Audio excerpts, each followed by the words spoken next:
श्री शिवाय नमस्तुभ्यम। प्रिय दोस्तों, आप सभी का दिन शुभ और मंगलमय हो। दोस्तों, आज हम शिव पुराण की कथा के 6वें दिवस में प्रवेश कर रहे हैं। बीते हुए प्रत्येक दिन में हमने शिव जी के अद्भुत रूप, उनकी करुणा, उनके तेज और उनका तप देखा। हर प्रसंग केवल एक कहानी नहीं बल्कि जीवन के किसी गहरे सत्य को प्रकट करता है। इस कथा को निरंतर और श्रद्धापूर्वक सुनना, यही तो सच्ची भक्ति है। यदि आपने हर दिन इस यात्रा को अपनाया है तो यह केवल श्रवण नहीं, आत्मा की तपस्या बन चुकी होगी। और आज का अध्याय शुरू करने से पहले एक बार फिर से हम सभी प्रार्थना करेंगे।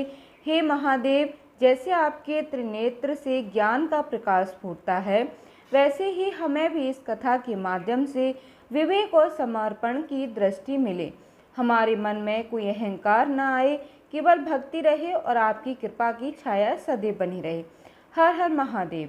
देवर्षि नारद ने पूछा, हे पूज्य पिताजी, दृढ़ता पूर्वक उत्तम व्रत का पालन करने वाले दक्ष ने तपस्या करके देवी से कौन सा वरदान प्राप्त किया तथा वे देवी किस प्रकार दक्ष की कन्या हुई? तब ब्रह्मा जी कहने लगे, हे नारद, तुम धन्य हो। इन सभी मुनियों के साथ भक्ति पूर्वक प्रसंग को सुनो। मेरी आज्ञा पाकर उत्तम बुद्धि वाले महाप्रजापति दक्ष ने क्षीर सागर के उत्तर तट पर स्थित हो देवी जगदम्बिका को पुत्री के रूप में प्राप्त करने की इच्छा तथा उनके प्रत्यक्ष दर्शन की कामना के लिए उन्हें हृदय मंदिर में विराजमान करके तपस्या प्रारंभ कर दी। दक्ष ने मन को संयम में रखकर दृढ़तापूर्वक कठोर व्रत का पालन करते हुए 100 संतोष आदि नियमों से युक्त होकर 3000 दिव्य वर्षों तक तप किया। वे कभी जल पीकर रहते, कभी हवा पीते और कभी सर्वदा उपवास किया करते थे। भोजन के नाम पर कभी सूखे पत्ते चबा लेते थे। हे मुनि श्रेष्ठ नारद, तंत्र यम नियमादि से युक्त हो जगदम्बा की पूजा में लगे हुए दक्ष को देवी शिवा ने प्रत्यक्ष दर्शन दिया। जगन में जगदम्बा का प्रत्यक्ष दर्शन पाकर प्रजापति दक्ष ने अपने पाप को केवल कृत माना। वे कालिका देवी सिंह पर आरूढ़ थी। उनकी अंग कांत शांत थी, मुख बड़ा ही मनोहर था, विचारों भुजाओं से युक्त थी और हाथों में वरद अभय नील कमल और खरग धारण किए हुए थी। उनकी मूर्ति बड़ी ही मनोहारिणी थी। नेत्र कुछ कुछ लाल थे, खुले हुए केश बड़े सुंदर दिखाई देते थे। उत्तम प्रभा से प्रकाशित होने वाली उन जगदम्बिका को भली भांति प्रणाम करके दक्ष विचित्र वचनावलियों द्वारा उनकी स्तुति करते हुए कहने लगे। दक्ष ने कहा, हे जगदम्ब, हे महामाय जगदीशेश्वर महेश्वर, आपको नमस्कार है। आपने कृपा करके मुझे अपने स्वरूप का दर्शन कराया। हे भगवती, आप मुझ पर प्रसन्न होइए। शिव स्वरूपिणी प्रसन्न होइए। वक्त वरदायिनी प्रसन्न हुई। जगन्माई, आपको मेरा नमस्कार है। श्री ब्रह्मा जी कहते हैं, हे मुनि, संयत चित्त वाले दक्ष के इस प्रकार स्तुति करने पर महेश्वरी शिवा ने स्वयं ही उनके अभिप्राय को जान लिया। तब भी दक्ष से इस प्रकार कहने लगी, हे दक्ष, तुम्हारी इस उत्तम भक्ति से मैं बहुत संतुष्ट हूँ। तुम अपना मनोवांछित वर मांगो, तुम्हारे लिए मुझे कुछ भी अभय नहीं है। तब जगदम्बिका की यह बात सुनकर प्रजापति दक्ष बड़े प्रसन्न हुए और उन शिवा को बारंबार प्रणाम करते हुए बोले, हे जगदम्ब, हे महामाई, यदि आप मुझे वर देने के लिए उद्यत हैं तो मेरी बात सुनिए और प्रसन्नतापूर्वक मेरी इच्छा को पूर्ण कीजिए। मेरे स्वामी जो भगवान शिव हैं, वे रुद्र नाम धारण करके ब्रह्मा जी के पुत्र रूप से अवतीर्ण हुए हैं। वे परमात्मा शिव के पूर्ण अवतार हैं, परंतु आपका कोई अवतार नहीं हुआ, फिर उनकी पत्नी कौन होगी? अतः हे शिव, आप भूतल पर अवतीर्ण होकर उन महेश्वर को अपने रूप लावण्य से मोहित कीजिए। देवी, आपके सिवा दूसरी कोई स्त्री रुद्रदेव को कभी मोहित नहीं कर सकती, इसलिए आप मेरी पुत्री होकर इस समय महादेव जी की पत्नी हुई। इस प्रकार सुंदर लीला करके आप हर मोहिनी अर्थात भगवान शिव को मोहित करने वाली बनिए। देवी, यही मेरे लिए वर है। यह केवल मेरे ही स्वार्थ की बात हो तो ऐसा कभी नहीं सोचना चाहिए। इसमें मेरे ही साथ संपूर्ण जगत का भी हित है। ब्रह्मा विष्णु और शिव मैं ब्रह्मा जी की प्रेरणा से ही मैं यहाँ आया हूँ। प्रजापति दक्ष के ऐसे वचन सुनकर जगदम्बिका शिवा हंस पड़ी और मन ही मन भगवान शिव का स्मरण करके यूं बोली, हे तात प्रजापति दक्ष, मेरी उत्तम बात सुनो। मैं सत्य कहती हूँ, तुम्हारी भक्ति से मैं अत्यंत प्रसन्न होकर तुम्हें संपूर्ण मनोवांछित वस्तु देने के लिए उद्यत हूँ। दक्ष, यद्यपि मैं महेश्वरी हूँ, तथापि तुम्हारी भक्ति के अधीन होकर तुम्हारी पत्नी के गर्भ से तुम्हारी पुत्री के रूप में अवतीर्ण होंगी, इसमें कोई संशय नहीं। अनंत मैं अत्यंत दुष्ट तपस्या करके ऐसा प्रयत्न करूंगी जिससे महादेव जी का वर पाकर उनकी पत्नी हो जाऊं।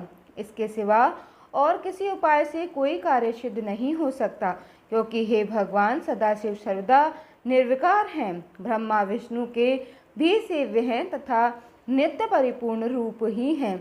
मैं सदा उनकी दासी और प्रिय हूँ। प्रत्येक जन्म में वे नाना रूपधारी शंभु ही मेरे स्वामी होते हैं। भगवान सदाशिव अपने दिए हुए वर के प्रभाव से ब्रह्मा जी की भ्रकुटी से रुद्र रूप में अवतीर्ण हुए। मैं भी उनके वर से उनकी आज्ञा के अनुसार यहाँ अवतार लूंगी। हे तात, अब तुम अपने घर को जाओ। इस कार्य में जो मेरी दूती अथवा सहायिका होगी, मैंने जान लिया है। अब शीघ्र ही मैं तुम्हारी पुत्री होकर महादेव जी की पत्नी बनूंगी।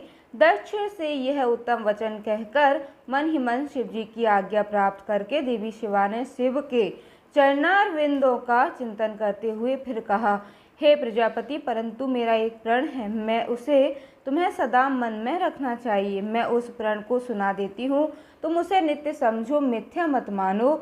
यदि तभी मेरे प्रति तुम्हारा आदर घट जाएगा, तब उसी समय मैं अपने शरीर को त्याग दूंगी, अपने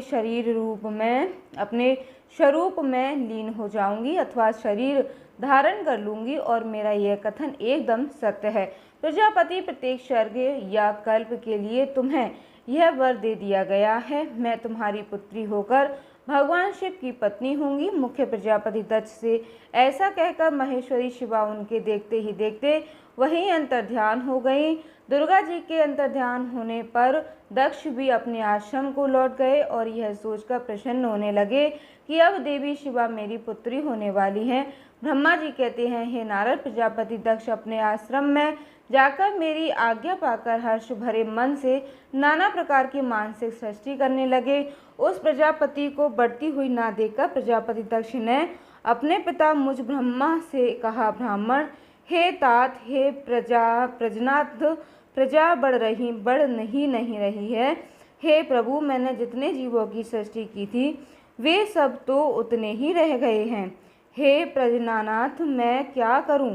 जिस उपाय से यह जीव अपने बढ़ने लगे वह उपाय मुझे बताइए, तदनुसार मैं प्रजा की दृष्टि करूंगा और इसमें कोई संशय नहीं है। तब मैंने कहा कि हे तात, हे प्रजापति दक्ष, मेरी उत्तम बात सुनो और उसके अनुसार ही कार्य करो। सुरश्रेष्ठ भगवान शिव तुम्हारा कल्याण करेंगे। हे प्रजेश प्रजापति, प्रजनन अर्थात वीर्ण के जो परम सुंदरी पुत्री अशुकनी है, उसे तुम पत्नी रूप में ग्रहण करो। स्त्री के साथ मैथुन धर्म का आश्रय ले तुम पुनः इस प्रजा सर्ग को बढ़ाओ। आशक्तिनी जैसी कामनी के गर्भ से तुम बहुत ही संतानें उत्पन्न कर सकोगे। तदनंतर मैथुन धर्म से प्रजा की उत्पत्ति करने के उद्देश्य से प्रजापति दक्ष ने मेरी आज्ञा अनुसार वीण प्रजापति की पुत्री के साथ विवाह किया। अपनी पत्नी वीणी के गर्भ से प्रजापति दक्ष ने 10,000 पुत्र उत्पन्न किए जो हर्यश्व कहलाए हैं।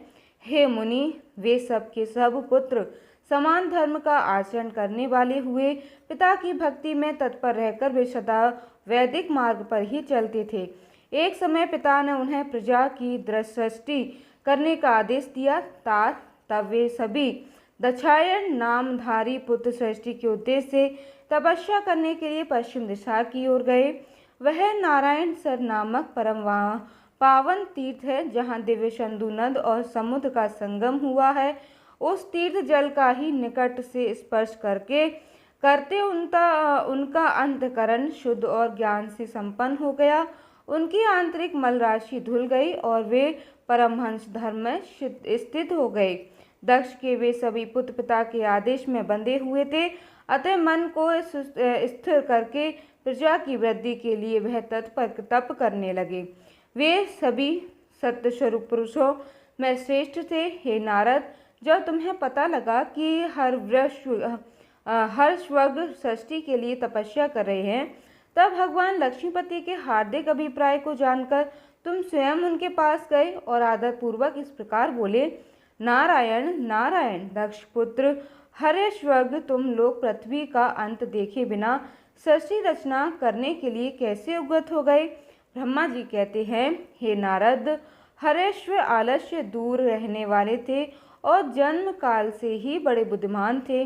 वे सब के सब तुम्हारा उपयुक्त कथन सुनकर स्वयं उस पर विचार करने लगे। उन्होंने यह विचार किया कि जो उत्तम शास्त्र रूपी पिता के निवृत्ति परक आदेश को नहीं समझता, वह केवल रज आदि गुणों पर विश्वास करने वाला पुरुष सृष्टि निर्माण का कार्य कैसे आरंभ कर सकता है। ऐसा निश्चय करके वे उत्तम बुद्धि और एकचित्त वाले दक्ष कुमार नारद को प्रणाम करके और उनकी परिक्रमा करके ऐसे पथ पर चले गए जहाँ जाकर कोई वापस नहीं लौटता है। नारद, तुम भगवान शंकर के मन हो, मुनि हो, तुम समस्त लोगों के में अकेले विचरा करते हो। तुम्हारे मन में कोई विकार नहीं है, क्योंकि तुम सदा महेश्वर में मनोवृत्ति के अनुसार ही कार्य करते हो। जब बहुत समय बीत गया, तब मेरे पुत्र प्रजापति दक्ष को यह पता लगा कि मेरे सभी पुत्र नारद से शिक्षा पाकर नष्ट हो गए हैं, अर्थात मेरे हाथ से निकल गए हैं। इससे उन्हें बड़ा दुख हुआ। वे बार बार कहने लगे, उत्तम संतानों का पिता होना शोक का ही स्थान है, क्योंकि श्रेष्ठ पुत्रों के बिछड़ जाने से पिता को बड़ा कष्ट होता है। शिवजी की माया से मोहित होने से दक्ष को पुत्र वियोग के कारण बहुत शोक होने लगा। तब मैंने आकर अपने पुत्र दक्ष को बड़े प्रेम से समझाया और सांत्वना दी। देव का विधान प्रबल होता है इत्यादि बातें बताकर उनके मन को शांत किया। मेरे सांत्वना देने पर दक्ष पुनः पंचकन्या आश्किनी के गर्भ से सबलाश्व नाम के एक सहस्त्र पुत्र उत्पन्न किए। पिता का आदेश पाकर वे पुत्र भी प्रजा सृष्टि के लिए दृढ़तापूर्वक प्रतिज्ञा पालन का नियम लेकर उसी स्थान पर गए जहां उनके सिद्धि को प्राप्त हुए बड़े भाई गए थे। नारायण, सरोवर के जल का स्पर्श होने मात्र से उनके सारे पाप नष्ट हो गए और उनके अंतःकरण में शुद्धता आ गई और वे उत्तम व्रत के पालक सबलाश व ब्रह्मा का जप करते हुए वहां बड़ी भारी तपस्या करने लगे। उन्हें प्रजा सृष्टि के लिए उद्यत जान तुम पुनः पहले की तरह ईश्वरी गति का स्मरण करते हुए उनके पास गए और वही बात कहने लगे जो उनके भाइयों से पहले हो चुकी थी। मुन, तुम्हारा दर्शन अमोघ है, इसलिए तुमने उनको भी भाइयों का ही मार्ग दिखलाया है। अतः वे भाइयों के ही पथ पर उधर गति को प्राप्त हुए। उसी समय प्रजापति दक्ष को बहुत से उत्पात दिखाई दिए। इससे मेरे पुत्र दक्ष को बड़ा विस्मय हुआ और वे मन ही मन बहुत दुखी हुए। फिर उन्होंने पूर्वत तुम्हारी ही करतूत से अपने पुत्रों का नाश हुआ सुना। इससे उन्हें बड़ा आश्चर्य हुआ। हे पुत्र, शोक से मूर्छित होकर अत्यंत कष्ट का अनुभव करने लगे। फिर दक्ष ने तुम पर बड़ा क्रोध किया और कहने लगे कि नारद बड़ा दुष्ट है। देववश उसी समय तुम दक्ष पर अनुग्रह करने के लिए वहां आ पहुँचे।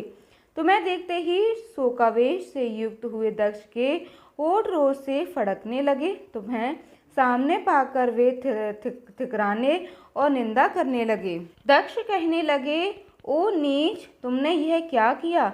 तुमने झूठ मूठ साधुओं का बहाना पहन रखा है। इसी के द्वारा ठग कर हमारे भोले भाले बालकों को जो तुमने भिक्षुओं का मार्ग दिखलाया है, यह अच्छा नहीं किया। तुम बड़े ही निर्दयी और शठ हो, इसलिए तुमने हमारे इन बालकों के जो भी ऋषि ऋण, देव ऋण और पितृण से मुक्त नहीं हो पाए थे, लोक और परलोक दोनों के श्रेय का नाश कर डाला। और जो पुरुष इन तीनों ऋणों को उतारने बिना ही मोक्ष की इच्छा मन में लिए माता पिता को त्याग कर घर से निकल जाता है, सन्यासी हो जाता है, वे अधोगति को प्राप्त होता है। तुम निर्दय और बड़े निर्लज्ज हो। बच्चों की बुद्धि में भेद पैदा करने वाले हो और अपने स्वस्थ को स्वयं ही नष्ट कर रहे हो। हे मूढ़ मते, तुम भगवान विष्णु के पार्षदों में व्यर्थ ही घूमते फिरते हो। अतः माधव, तुमने बारंबार मेरा अमंगल किया है, अतः आज से तीनों लोकों में विचरते हुए तुम्हारा पैर कहीं स्थिर नहीं रहेगा, अथवा कहीं भी तुम्हें ठहरने के लिए स्थिर ठोर ठिकाना नहीं मिलेगा। नारद, यद्यपि तुम साधु पुरुषों द्वारा सम्मानित हो, तथापि उस समय दक्ष ने शोकवश तुम्हें वैसा श्राप दे डाला, वे ईश्वर की इच्छा को समझ ही नहीं सके। शिवजी की माया ने उन्हें अत्यंत मोहित कर दिया था।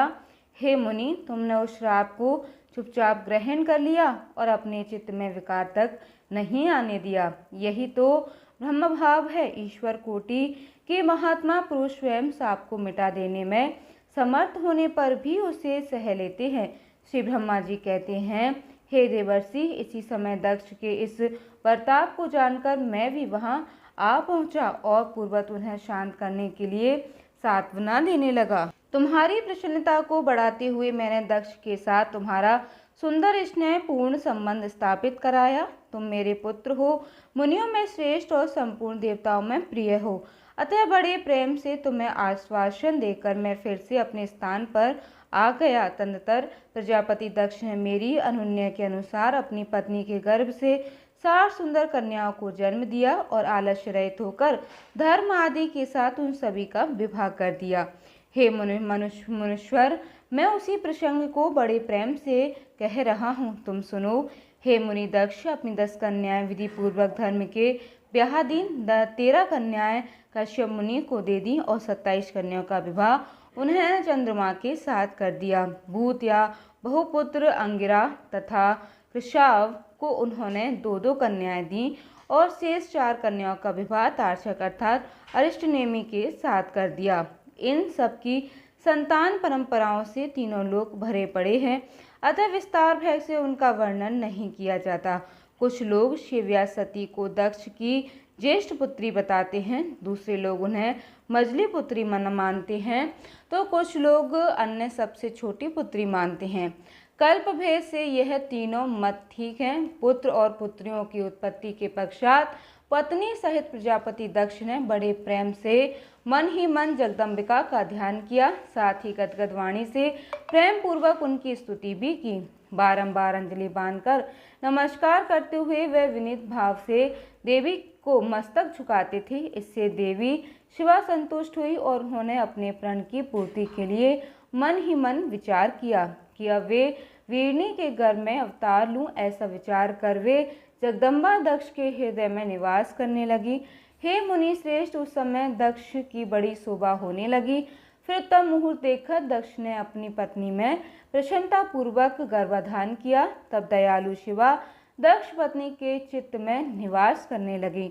उनमें गर्भधारण के सभी चिन्ह प्रकट हो गए। हे तात, उस अवस्था में वीरनी की शोभा भी बढ़ गई और उसके चित्त में अधिक हर्ष छा गया। भगवती शिवा के निवास के प्रभाव से वीरनी महामंगल रूपिणी हो गई। दक्ष ने अपने कुल संप्रदाय, वेद ज्ञान और हार्दिक उत्साह के अनुसार बड़ी प्रसन्नता के साथ पुष्पवन आदि संस्कार संबंधी श्रेष्ठ क्रियाएं संपन्न की। उन कर्मों के अनुष्ठान के समय महान उत्सव हुआ। प्रजापति ने ब्राह्मणों को उनकी इच्छा के अनुसार धन दिया। उस अवसर पर वीरनी के गर्भ में देवी का निवास हुआ। जानकर श्री विष्णु आदि सभी देवताओं को बड़ी प्रसन्नता हुई। उन सब ने वहां आकर जगदम्बा का स्तवन किया और समस्त लोगों का उपकार करने वाली देवी शिवा को बारंबार प्रणाम किया। यह सब देवता प्रसन्नचित हो दक्ष प्रजापति तथा वीरनी की भूरी भूरी प्रशंसा करके अपने अपने स्थान को लौट गए। हे नारद, जब 9 महीने बीत गए तब लौकिक गति के निर्वाह कराकर 10वें महीने के पूर्ण होने पर चंद्रमा आदि ग्रहों तथा ताराओं की अनुकूलता से युक्त सुगत मुहूर्त में देवी शिवा शीघ्र ही अपनी माता के सामने प्रकट हुई। उनके अवतार लेते ही प्रजापति दक्ष बड़े प्रसन्न हुए और उन्हें महान तेज से दैदीप्यमान देखकर उनके मन में यह विश्वास हो गया कि यह साक्षात वे शिवा देवी ही मेरी पुत्री के रूप में प्रकट हुई है। उसी समय आकाश से फूलों की वर्षा होने लगी। मेघ जल बरसाने लगे। हे मुनीश्वर, सती के जन्म लेते ही संपूर्ण दिशाओं में तत्काल शांति छा गई। देवता आकाश में खड़े होकर मांगलिक बाजे बजाने लगे। अग्निशालाओं की बुझी हुई अग्नियां सहसा प्रज्वलित हो उठी और सब कुछ परम मंगलमय हो गया। वीरणी के गर्भ से साक्षात जगदम्बा को प्रकट हुई देख दक्ष ने दोनों हाथ जोड़कर नमस्कार किया और बड़े भक्ति भाव से उनकी स्तुति करने लगे। बुद्धिमान दक्ष के स्तुति करने पर जगन माता शिवा उस समय दक्ष से इस प्रकार बोली, जिससे माता वीरणी ना सुन सके। देवी कहने लगी, हे प्रजापति, तुमने पहले पुत्री रूप में मुझे प्राप्त करने के लिए मेरी आराधना की थी। तुम्हारा वह मनोरथ आज सिद्ध हो गया। अब तुम उस तपस्या के फल को ग्रहण करो। उस समय दक्ष से ऐसा कहकर देवी ने अपनी माया से शिशु रूप धारण कर लिया और सशक्त भाव प्रकट करती हुई वे वहां रोने लगीं। उस बालिका का रुदन सुनकर सभी स्त्रियां और दासियां बड़े वेग से बड़ी प्रसन्नता के साथ वहां आ पहुंची। आशकनी की पुत्री का अलौकिक रूप देखकर उन सभी स्त्रियों को बड़ा हर्ष हुआ। नगर के सभी लोग उस समय जय जयकार करने लगे। गीत और वाघों के साथ बड़ा भारी उत्सव होने लगा। पुत्री का मनोहर मुख देखकर सबको बड़ी ही प्रसन्नता हुई। दक्ष ने वैदिक और कुलोचित आचार का विधि पूर्वक अनुष्ठान किया, ब्राह्मणों को दान दिया और दूसरों को भी धन बांटा। सब और यथोचित गान और नृत्य होने लगे। भांति भांति के मंगल कृत्यों के साथ बहुत से बाजे बजने लगे। उस समय दक्ष ने समस्त सद्गुणों की सत्ता से प्रशंसित होने वाली अपनी उस पुत्री का नाम बड़ी प्रसन्नता के साथ उमा रख दिया। तदनंतर संसार में लोगों की ओर से उसके और भी नाम प्रचलित हो गए और जब सब के सब महान मंगलदायक और विशेषतः समस्त दुखों का नाश करने वाले हैं, वीरणी और महात्मा दक्ष अपनी पुत्री का पालन करने लगे तथा वह शुक्ल पक्ष की चंद्रकला के समान दिनों दिन अब बढ़ने लगी। हे नारद, बाल्यावस्था में ही समस्त उत्तमोत्तम गुण उसमें उसी तरह प्रवेश करने लगे जैसे शुक्ल पक्ष के बाल चंद्रमा में भी समस्त मनोहारिणी कलाएं प्रविष्ट हो जाती हैं। दक्ष कन्या सती सखियों के बीच बैठी बैठी जब अपने भावों में निमग्न होती थी तब बारंबार भगवान शिव की मूर्ति को चित्रित करने लगती थी। मंगलमय सती जब बाल्योचित सुंदर गीता गाती तब वह स्थाणुहर और रुद्र नाम लेकर शत्रु शिव का स्मरण किया करती थी। श्री ब्रह्मा जी कहते हैं, नारद, एक दिन मैंने तुम्हारे साथ जाकर पिता के पास खड़ी हुई सती को देखा। वह तीनों लोकों की सारभूता सुंदरी थी। उसके पिता ने मुझे नमस्कार करके तुम्हारा भी सत्कार किया। यह देखकर लोक लीला का अनुसरण करने वाली सती ने भक्ति और प्रसन्नता के साथ मुझको और तुम्हें भी प्रणाम किया। नारद, इसके बाद सती की ओर देखते हुए हम और तुम दक्ष के दिए हुए शुभासन पर बैठ गए।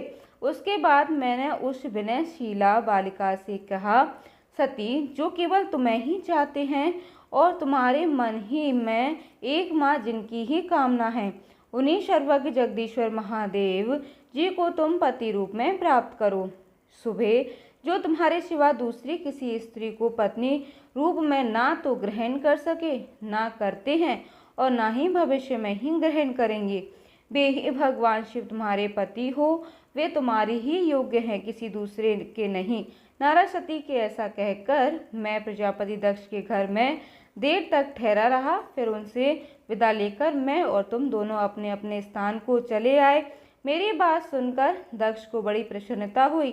उनकी सारी मानसिक चिंता दूर हो गई और उन्होंने अपनी पुत्री को परमेश्वरी समझकर गोद में उठा लिया। इस प्रकार कुमारों से सुंदर लीला व्यवहारों से सुशोभित होती हुई भक्त वत्सला सती, जो स्वेच्छा से मानव रूप धारण करके प्रकट हुई थी, कुम्हारावस्था को पाकर कर गई। बाल्यावस्था बिताकर जब थोड़ी युवावस्था को प्राप्त हुई, सती अत्यंत तेज और शोभा से संपन्न होकर संपूर्ण अंगों से मनोहर दिखाई देने लगी।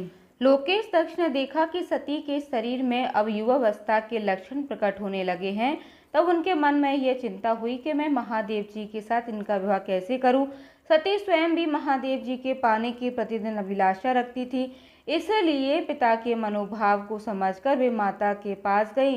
विशाल बुद्धि वाली सती रूपनी परमेश्वरी शिवा ने अपनी माता वीरणी से भगवान शंकर की प्रसन्नता के लिए तपस्या करने के लिए आज्ञा मांगी।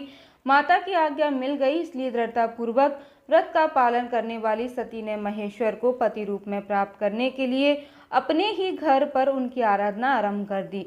आश्विन मास में नंदा अर्थात प्रतिपदा, षष्ठी और एकादशी तिथियों में उन्होंने भक्ति पूर्वक गुड़ भात और नमक चढ़ाकर भगवान शिव का पूजन किया और उन्हें नमस्कार करके उसी नियम के साथ उस मास को बिताया। कार्तिक मास की चतुर्दशी को सजा कर रखे हुए मालपुओं और खीर से परमेश्वर शिव की आराधना करके वे नित्य निरंतर उनका चिंतन करने लगी। मार्गशीर्ष मास से कृष्ण पक्ष की अष्टमी तिथि को तिल और जौ और चावल से हर की पूजा करके ज्योतिर्मय दीप दिखाकर अथवा आरती करके सती अपना दिन बिताती थी। पौष मास के शुक्ल पक्ष की सप्तमी को रात भर जागरण करके प्रातःकाल खिचड़ी का नैवेद्य लगाकर वे शिव जी की पूजा किया करती थी। माँ की पूर्णिमा को रात में जागरण करके सवेरे नदी में नहाती और गीले व सहित तट पर बैठकर भगवान शंकर की पूजा किया करती। फाल्गुन मास के कृष्ण पक्ष की चतुर्थी तिथि को रात में जागरण करके उस रात के चारों पहरों में शिवजी की विशेष पूजा किया करती और नटों द्वारा नाटक भी कराती थीं। चैत्र मास के शुक्ल पक्ष की चतुर्दशी को वे दिन रात शिवजी का स्मरण करती हुई अपना समय बिताती और ढाक फूलों तथा दवनों से भगवान शिवजी की पूजा किया करती थी। वैशाख शुक्ल तृतीया को सती तिल का आहार करके रहती और नए जौ के भात से रुद्रदेव की पूजा करके उस महीने को बिताती थी। ज्येष्ठ की पूर्णिमा को रात में सुंदर वस्त्रों और भटक्या के फूलों से शंकर जी की पूजा करके वे निराहार रहकर ही अपना मास व्यतीत करती थीं। आषाढ़ के शुक्ल पक्ष की चतुर्दशी को काले वस्त्र और भटक्या के फूलों से वे रुद्रदेव का पूजन करती थीं। श्रावण मास के शुक्ल पक्ष की अष्टमी और चतुर्दशी को वे यज्ञ पवित्रों वस्त्रों और कुश के पवित्री से शिव जी की पूजा किया करती थी। भाद्रपद मास के कृष्ण पक्ष की त्रयोदशी तिथि को तरह तरह के फूलों और फलों से शिव जी का पूजन किया करती थी। सती चतुर्दशी तिथि को केवल जल का आहार किया करती थी। तरह तरह के फूलों, फलों और उस समय उत्पन्न होने वाले अन्नों द्वारा वे शिव जी का पूजन किया करती थी और महीने भर अत्यंत नियमित आहार करके केवल जप में ही लगी रहती थीं। सभी महीनों में सारे दिन सती केवल शिव जी की आराधना में लीन रहती थीं। अपनी इच्छा से मानव रूप धारण करने वाली वे देवी दृढ़ता पूर्वक उत्तम व्रत का पालन करती थीं। इस प्रकार नंदा व्रत को पूर्ण रूप से समाप्त करके भगवान शिव का अनन्य भाव रखने वाली सती एकाग्रचित होकर बड़े प्रेम से भगवान शिव का ध्यान करने लगी और उस ध्यान में ही निश्चल भाव से स्थित हो गई। मुनि इसी समय सब देवता और ऋषि भगवान विष्णु और मुझको आगे करके सती की तपस्या देखने के लिए गए। वहां आकर देवताओं ने देखा सती मूर्तिमती दूसरी सिद्धि के समान जान पड़ती हैं। वे भगवान शिव के ध्यान में निमग्न होकर उस समय सिद्धावस्था को पहुंच गई थी। समस्त देवताओं ने बड़ी प्रसन्नता के साथ वहां दोनों हाथों को जोड़कर देवी सती को नमस्कार किया। मुनियों ने भी मस्तक झुकाए और श्री हरि आदि के मन में भी प्रीति उमड़ाई। श्री विष्णु आदि सभी देवता और मुनि आश्चर्यचकित होकर सती देवी की तपस्या की भूरी भरी प्रशंसा करने लगे। फिर देवी को प्रणाम करके वे देवता और मुनि तुरंत ही गिरिश्रेष्ठ कैलाश को गए, तो जो भगवान शिव को बहुत ही प्रिय है। सावित्री के साथ मैं और लक्ष्मी जी के साथ भगवान वासुदेव भी प्रसन्नता पूर्वक महादेव जी के निकट प्रकट हुए। वहां जाकर भगवान शिव को देखते ही बड़े वेग से प्रणाम करके सब देवताओं ने दोनों हाथ जोड़कर विनती भाव से नाना प्रकार के स्तोत्रों द्वारा उनकी स्तुति करके अंत में कहा, प्रभु आपकी सत रज और तम नामक जो 3 शक्तियां हैं उनके राग आदि वेग अश्व हैं। वेद त्रय अथवा लोक त्रय आपका स्वरूप हैं। आप शरणागतों से पालक हैं और आपकी शक्ति बहुत अपार है, उसकी कहीं कोई सीमा नहीं है। आपको नमस्कार है। दुर्गापति जिनकी इंद्रियां दुष्ट हैं, वश में नहीं हो पाती, उनके लिए आपकी प्राप्ति का कोई मार्ग सुलभ नहीं है। आप सदा भक्तों के उद्धार में तत्पर रहते हैं। आपका तेज छुपा हुआ है। आपको नमस्कार है। ब्रह्मा जी कहते हैं, नारद, इस प्रकार महादेव जी की स्तुति करके श्री विष्णु आदि सब देवता उत्तम भांति भक्ति से मस्तक झुकाए प्रभु शिव जी के आगे चुपचाप खड़े हो गए। श्री ब्रह्मा जी कहते हैं, श्री विष्णु आदि देवताओं द्वारा की गई उस स्तुति को सुनकर सबकी उत्पत्ति के हेतु बुध भगवान शंकर बड़े प्रसन्न हुए और जोर जोर से हंसने लगे। मुझ ब्रह्मा और विष्णु को अपनी अपनी पत्नी के साथ आया हुआ देख महादेव जी ने हम लोगों को यथोचित वार्तालाप किया और हमारे आगमन का कारण पूछा। रुद्र बोले, हे हरे, हे वेद, हे तथे देवताओं के महर्षियों, आज निर्भय होकर यहाँ अपने आने का ठीक ठीक कारण तो बताओ। तुम लोग यहाँ किस लिए आए हो और कौन सा कार्य आन पड़ा है, वह मैं सब कुछ सुनना चाहता हूँ, क्योंकि तुम्हारे द्वारा की गई स्तुति से मेरा मन बहुत ही प्रसन्न है। मुने महादेव जी के इस प्रकार पूछने पर भगवान विष्णु की आज्ञा से मैंने वार्तालाप आरंभ किया। मुझ ब्रह्मा ने कहा, हे देवादिदेव महादेव, हे करुणा सागर, हे प्रभु, हम दोनों इन देवताओं और ऋषियों के साथ जिस उद्देश्य से यहाँ आए हैं उसे सुनिए। हे वृषभ ध्वज विशेषस्थ, आपके लिए ही हमारा यह आगमन हुआ है, क्योंकि हम तीनों सहारथी हैं। सृष्टि चक्र के संचालन रूप प्रयोजन की सिद्धि के लिए एक दूसरे के सहायक हैं। सहारथी को सदा परस्पर यथा योग्य सहयोग करना चाहिए, अन्यथा यह जगत टिक नहीं सकता। हे महेश्वर, कुछ ऐसे असुर उत्पन्न होंगे जो मेरे हाथ से मारे जाएंगे, कुछ भगवान विष्णु के और कुछ आपके हाथों से नष्ट होंगे। महाप्रभु, कुछ असुर ऐसे भी होंगे जो आपके वीर से उत्पन्न हुए पुत्र के हाथों से ही मारे जा सकेंगे। प्रभु, कभी कोई वरले ही असुर ऐसे होंगे जो माया के हाथों द्वारा वध को प्राप्त होंगे। आप भगवान शंकर की कृपा से ही देवताओं को सदा उत्तम सुख प्राप्त होगा। घोर असुरों का विनाश करके आप जगत को सदा स्वास्थ्य और अभय प्रदान करेंगे, अथवा यह भी संभव है कि आपके हाथ से कोई असुर मारे ना जाए, क्योंकि आप सदा योग युक्त रहते हुए भी रोग द्वेष से रहित हैं तथा एकमात्र दया करने में ही लगे रहते हैं। हे ईश, यदि वे असुर भी आराधित हो, आपकी दया से अनुग्रहित होते रहे, तो सृष्टि और पालन का कार्य भला कैसे चल सकता है। अतः हे वृषभ ध्वज, आपको प्रतिदिन सृष्टि आदि के उपयुक्त कार्य करने के लिए तैयार रहना चाहिए। यदि सृष्टि पालन और संहार रूप कर्म ना करने हो, तब तो हमने माया से जो भिन्न भिन्न शरीर धारण किए हैं उनकी कोई उपयोगिता अथवा औचित्य ही नहीं है। वास्तव में हम तीनों एक ही हैं, कार्य के भेद से भिन्न भिन्न देह धारण करके स्थित हैं। यदि कार्य भेद ना सिद्ध हो तो तब तो हमारे रूप का कोई भेद, कोई प्रयोजन ही नहीं है। हे देव, एक ही परमात्मा महेश्वर तीन स्वरूपों में अभिव्यक्ति हुए हैं। इस रूप भेद में उनकी अपनी माया ही कारण है। वास्तव में प्रभु स्वतंत्र हैं, वे लीला उद्देश्य से ही यह सृष्टि आदि कार्य करते हैं। भगवान श्री हरि उनके बाएं अंग में प्रकट हुए हैं, मैं ब्रह्मा उनके दाएं अंग से प्रकट हुआ हूँ और आप रुद्रदेव उन सदाशिव के हृदय में आविर्भूत हुए हैं।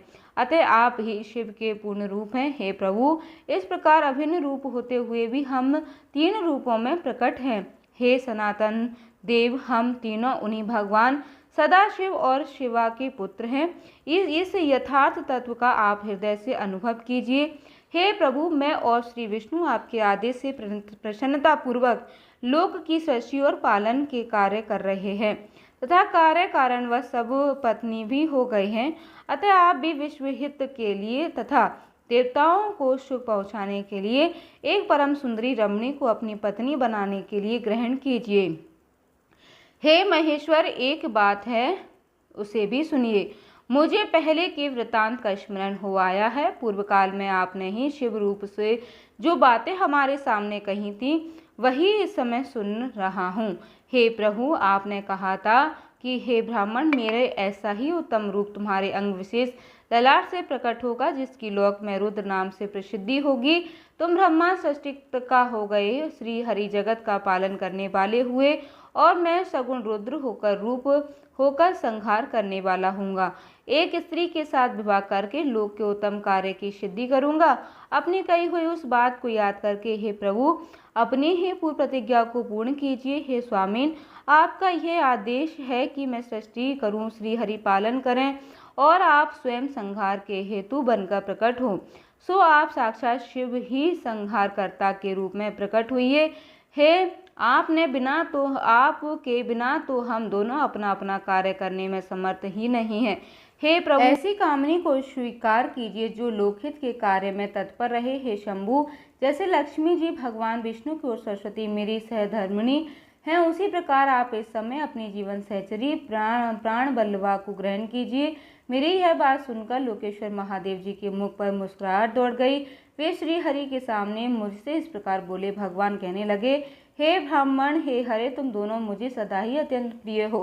तुम दोनों को देखकर मुझे बड़ा आनंद मिलता है। तुम लोग समस्त देवताओं में श्रेष्ठ और त्रिलोकी के स्वामी हो।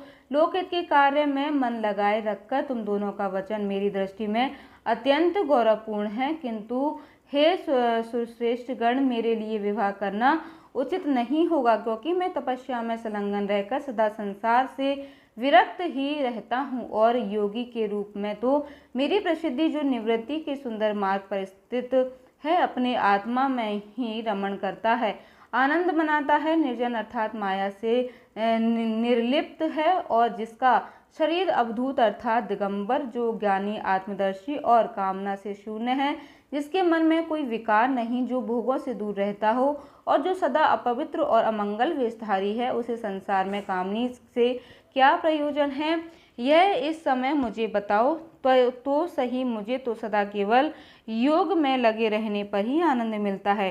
ज्ञानहीन पुरुष योग को छोड़कर भोग को अधिक महत्व देता है। संसार में विवाह करना पराय बंधन में बंधना है, इसे बहुत बड़ा बंधन ही तो समझना चाहिए। इसलिए मैं सत्य कहता हूँ, विवाह के लिए मेरे मन में थोड़ी सी भी अभिरुचि नहीं है। आत्मा ही अपना उत्तम अर्थ या स्वार्थ है, उसका भली भांति चिंतन करने का कारण मेरी लौकिक स्वार्थ में प्रवृत्ति नहीं होती। तथापि जगत के हित के लिए तुमने जो कुछ भी कहा है, मैं उसे करूँगा। तुम्हारे वचन को गरिष्ठ मानकर अथवा अपनी कही हुई बात को पूर्ण करने के लिए मैं अवश्य ही विवाह करूँगा, क्योंकि मैं सदा भक्तों को वश में रहता हूँ, और जैसे मैं नारी को प्रिय पत्नी के रूप में ग्रहण करूँगा, वह जैसी शर्त के साथ ग्रहण करूँगा। अब उसे सुनो। हे हरे ब्राह्मण, मैं जो कुछ कहता हूँ वह सर्वदा उचित ही है। जो नारी मेरे तेज को विभाग पूर्वक ग्रहण कर सके, जो योगिनी तथा इच्छा अनुसार रूप धारण करने वाली हो, उसी को उत्तम पत्नी बनाने के लिए मुझे बताओ। जब मैं योग में तत्पर रहूं, तब उसे भी योगिनी बनकर रहना होगा, और जब मैं काम सक्त हूँ, तब उसे कामनी के रूप में ही मेरे पास रहना होगा। वेदा विद्वान जिन्हें अविनाशी बतलाते हैं, उन ज्योति स्वरूप सनातन शिव का मैं सदा चिंतन करता हूँ और करता रहूँगा। हे ब्राह्मण, उन सदाशिव के चिंतन में जब मैं ना लगा हूँ, तभी उस भावनी के साथ मैं समागम कर सकता हूँ। जो मेरे शिव चिंतन में विघ्न डालने वाली होगी, वह जीवित नहीं रह सकती। उसे अपने जीवन में हाथ धोना पड़ेगा। तुम विष्णु और मैं तीनों ही ब्रह्म स्वरूप शिव के अंशभूत हैं। अतः हे महाभाग, हमारे लिए इनका निरंतर चिंतन करना ही उचित है। हे कमलासन, उनके चिंतन के लिए मैं बिना विवाह के ही रह लूँगा, किंतु उनका चिंतन छोड़कर विवाह नहीं करूँगा। अतः तुम मुझे ऐसी पत्नी प्रदान करो जो सदा मेरे कर्म के अनुकूल चल सके। ब्राह्मण, उसमें भी मेरी एक और शर्त है, उसे भी तुम सुनो। यदि उस स्त्री का मुझ पर और मेरी वचन पर अविश्वास होगा, तो मैं उसका त्याग कर दूंगा। उनकी यह बात सुनकर मैंने और श्री हरि ने मंद मुस्कान के साथ मन ही मन प्रसन्नता का अनुभव किया। फिर मैं विनम्र होकर कहने लगा कि हे नाथ, हे महेश्वर, हे प्रभु, आपने जैसी नारी की खोज आरंभ की है, वैसे ही स्त्री के विषय में मैं आपको प्रसन्नता पूर्वक कह रहा हूँ। साक्षात सदाशिव धर्मपत्नी जो उमा है, वे ही जगत का कार्य सिद्ध करने के लिए भिन्न भिन्न रूपों में प्रकट हुई हैं। हे प्रभु, सरस्वती और लक्ष्मी यह दो रूप धारण करके वे पहले ही यहाँ आ चुकी हैं। इनमें लक्ष्मी तो श्री विष्णु की प्राण वल्लभा हो गई, और सरस्वती मेरी अब हमारे लिए तीसरा रूप धारण करके प्रकट हुई हैं। हे प्रभु, लौकिक का कार्य करने की इच्छा वाली देवी शिवा तक्ष पुत्री के रूप में अवतीर्ण हुई हैं। उनका नाम सती है। सती ही ऐसी भार्या हो सकती है, हे प्रभु, जो सदा आपके लिए हितकारिणी हो। देवेश महातेजस्वी सती आपके लिए आप को पति के रूप में प्राप्त करने के लिए दृढ़तापूर्वक कठोर व्रत का पालन करती हुई तपस्या कर रही हैं। हे महेश्वर, आप उन्हें वर देने के लिए जाइए, कृपा कीजिए और बड़ी प्रसन्नता के साथ उन्हें उनकी तपस्या के अनुरूप वर देकर उनके साथ विवाह कर लीजिए। हे शंकर भगवान विष्णु की मेरी तथा इन संपूर्ण देवताओं की इच्छा यही इच्छा है, आप अपनी शुभ दृष्टि से हमारी इच्छा को पूर्ण कीजिए, जिससे हम आदर पूर्वक इस उत्सव को देख सकें। ऐसा होने से तीनों लोकों में सुख देने वाला परम मंगल होगा और सबकी सारी चिंता मिट जाएगी। कोई संशय नहीं है। तंत्र मेरी बात समाप्त होने पर लीला विग्रह धारण करने वाले भक्त वत्सल महेश्वर से मधुसूदन अच्युत ने इसी का समर्थन किया। तब भक्त वत्सल भगवान शिव शंकर ने हंसकर कहा, बहुत अच्छा, ऐसा ही होगा। उनके ऐसा कहने पर हम दोनों उनसे आज्ञा लेकर अपनी अपनी पत्नी के साथ देवताओं और मुनियों के साथ अत्यंत प्रसन्न होकर अपने अविष्ट स्थान को चलाए। श्री ब्रह्मा जी कहते हैं, हे मुनि, उधर सती ने आश्विन मास के शुक्ल पक्ष की अष्टमी तिथि को उपवास करके भक्ति भाव से सर्वेश्वर शिव का पूजन किया। इस प्रकार नंदा व्रत पूर्ण होने पर नवमी तिथि को दिन में ध्यान मग्न हुई सती को भगवान शिव ने प्रत्यक्ष दर्शन दिया। उनका श्री विग्रह सर्वांग सुंदर और गौर वर्ण का था। उनके 5 मुख थे और प्रत्येक मुख में 3-3 नेत्र थे। भाल देश में चंद्रमा शोभा पा रहा था। उनका चित्त प्रसन्न था और कंठ में नील चिन्ह दृष्टिगोचर होता था। उनकी 4 भुजाएं थी। उन्होंने हाथों में त्रिशूल, ब्रह्म, कपाल, वर तथा अभय धारण कर रखे थे।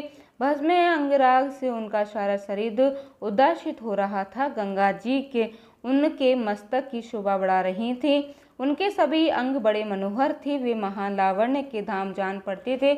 उनके मुख करोड़ों चंद्रमा के समान प्रकाशमान और आर्तजनक थे। उनकी अंग कांत करोड़ों कामदेवों को तिरस्कृत कर रही थी तथा उनकी आकृति स्त्रियों के लिए सर्वदा ही प्रिय थी। देवी सती ने ऐसे सौंदर्य, माधुर्य और से युक्त प्रभु महादेव जी को प्रत्यक्ष देखकर उनके चरणों की वंदना की। उस समय उनका मुख लज्जा से झुका हुआ था। तपस्या के पुंज का फल प्रदान करने वाले महादेव जी ने उन्हीं के लिए कठोर व्रत धारण करने वाली सती को पत्नी बनाने के लिए प्राप्त करने की इच्छा रखते हुए भी उनसे इस प्रकार बोले। महादेव जी ने कहा, उत्तम व्रत का पालन करने वाली हे दक्षिणंतनी, मैं तुम्हारे इस व्रत से बहुत प्रसन्न हूँ, इसलिए कोई वर मांगो।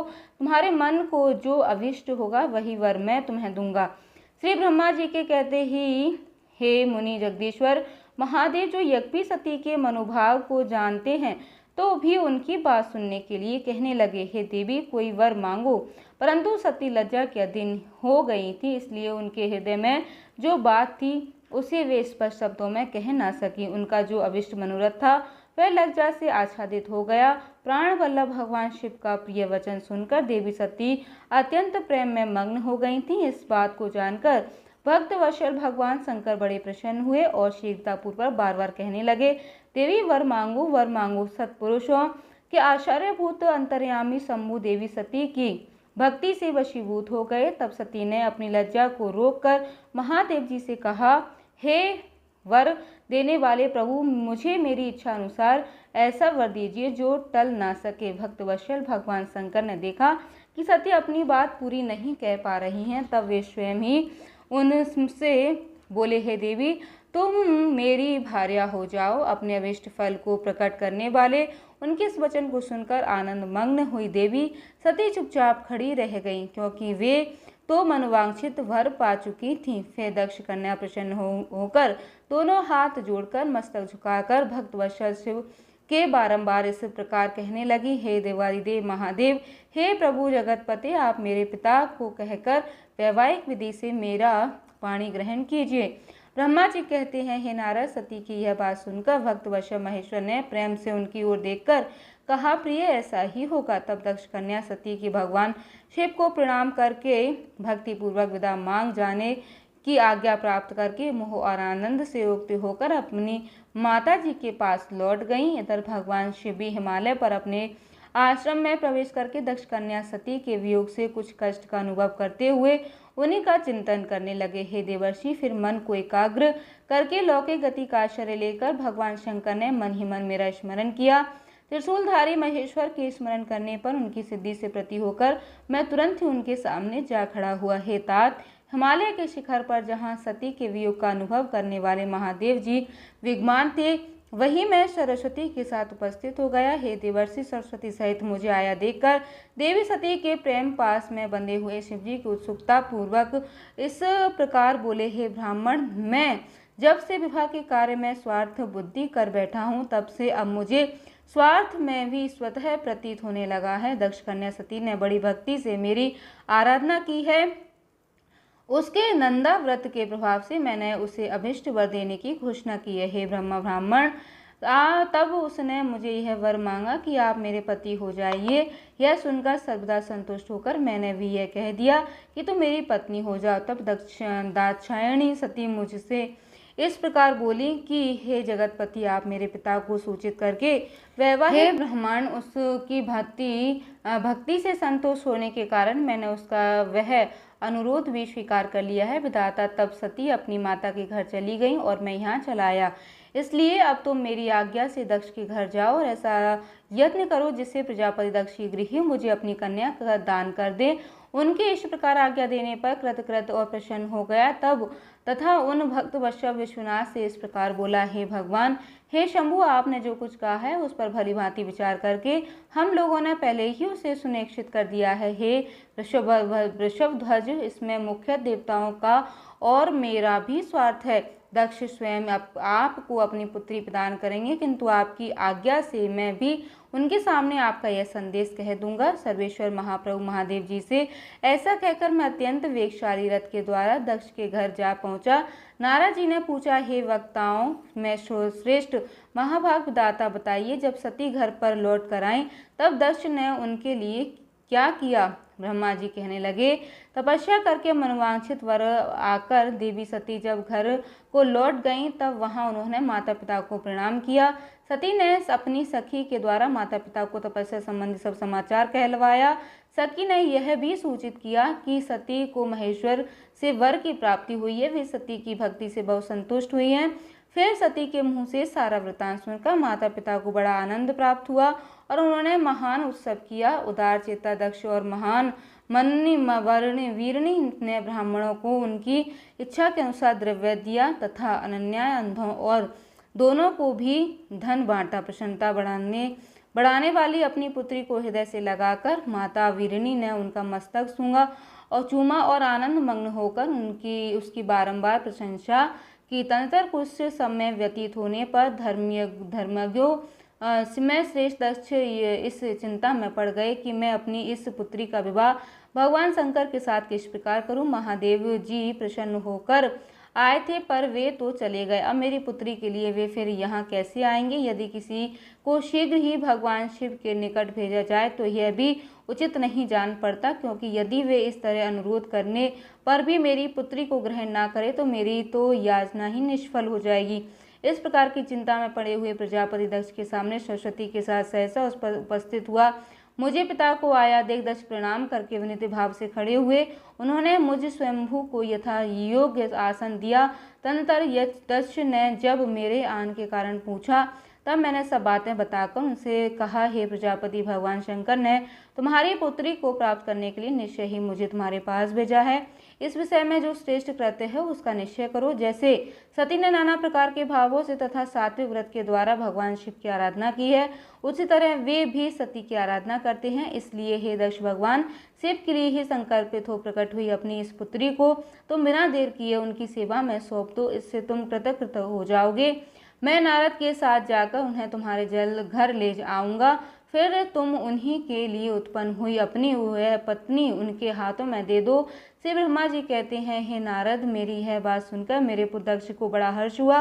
वे अत्यंत प्रसन्न होकर कहने लगे, हे पिता जी, ऐसा ही होगा मुने। तब मैं अत्यंत हर्षित होकर वहां से उस स्थान को लौटा जहां लोक कल्याण में तत्पर रहने वाले भगवान शिव बड़ी ही उत्सुकता से मेरी प्रतीक्षा कर रहे थे।